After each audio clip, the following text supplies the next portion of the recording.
ಈಗ ಬೆಂಗಳೂರಿನ ಇತರ ಪ್ರಮುಖ ಸುದ್ದಿಗಳನ್ನು ಫಟಾಫಟ್ ಅಂತ ನೋಡೋಣ ಜಸ್ಟ್ 5 ನಲ್ಲಿ. ವಿದೇಶದಿಂದ ಅಕ್ರಮವಾಗಿ ಸಾಗಿಸುತ್ತಿದ್ದ 9.5 ಕೆಜಿ ಚಿನ್ನದ ಪೇಸ್ಟ್ ಹಾಗೂ ಬಿಸ್ಕೆಟ್ ಅನ್ನ ಕಸ್ಟಮ್ಸ್ ಅಧಿಕಾರಿಗಳು ವಶಕ್ಕೆ ಪಡೆದಿದ್ದಾರೆ. ಕೆಂಪೇಗೌಡ ಏರ್ಪೋರ್ಟ್ನಲ್ಲಿ ಚಿನ್ನ ಜಪ್ತಿ ಮಾಡಲಾಗಿದೆ. ಕೌಲಾಲಂಪುರದಿಂದ ಬೆಂಗಳೂರಿಗೆ ಬಂದಿದ್ದ 4 ಬ್ಯಾಗ್ ಪರಿಶೀಲನೆ ನಡೆಸಿದಾಗ ಅಕ್ರಮ ಚಿನ್ನ ಸಿಕ್ಕಿದೆ.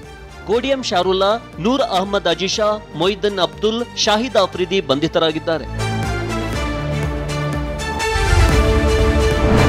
ಫುಟ್ಪಾತ್ ಒತ್ತುವರಿ ತೆರವು ಬಗ್ಗೆ ಹೈಕೋರ್ಟ್ನಲ್ಲಿ ಪಿಐಎಲ್ ವಿಚಾರಣೆ ನಡೆಯಿತು. ಸರ್ಕಾರದ ಕ್ರಮದ ಬಗ್ಗೆ ಎಜಿ ಶಶಿಕಿರಣ್ ಕೋರ್ಟ್ಗೆ ಮಾಹಿತಿ ಕೊಟ್ಟರು. ಫುಟ್ಪಾತ್ ವ್ಯಾಪಾರಿಗಳಿಗೆ ಪ್ರತ್ಯೇಕ ಜಾಗ ಮಾಡಿದ್ದೇವೆ ಅಂದ್ರು. ಇನ್ನು 609 ಆರ್ಟಿರಿಯಲ್ ರಸ್ತೆ, 734 ಸಬ್ ಆರ್ಟಿರಿಯಲ್ ರಸ್ತೆಗಳಲ್ಲಿ ಪಾರ್ಕಿಂಗ್ ನಿರ್ಬಂಧಿಸಿದ್ದೇವೆ. ರಸ್ತೆ ಬದಿ ವೆಹಿಕಲ್ ನಿಲ್ಲಿಸಿದ್ರೆ ತೆಗೆಯುವಂತೆ ಸ್ಟಿಕ್ಕರ್ ಅಂಟಿಸುತ್ತೇವೆ.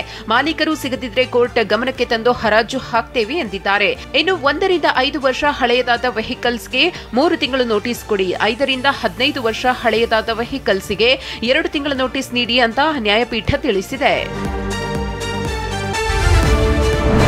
ಇಂದಿರಾನಗರ ಆರ್ಟಿಒಗೆ ಸೇರಿದ ಫ್ಯಾನ್ಸಿ ನಂಬರ್ ಹರಾಜು ಪ್ರಕ್ರಿಯೆ ನಡೆಯಿತು. KA03 NT9999 ನಂಬರ್ ಅತಿ ಹೆಚ್ಚು ಅಂದ್ರೆ 4,30,30,000 ರೂಪಾಯಿಗೆ ಸೇಲಾಯಿತು.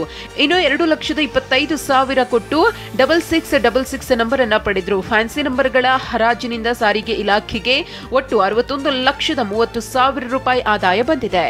ಸುಮಾರಷ್ಟು ಸಂಖ್ಯೆಗಳು ಇವತ್ತು ಆಕ್ಷನ್ ಅಲ್ಲಿ ಜನ ಪಡೆದಿದ್ದಾರೆ.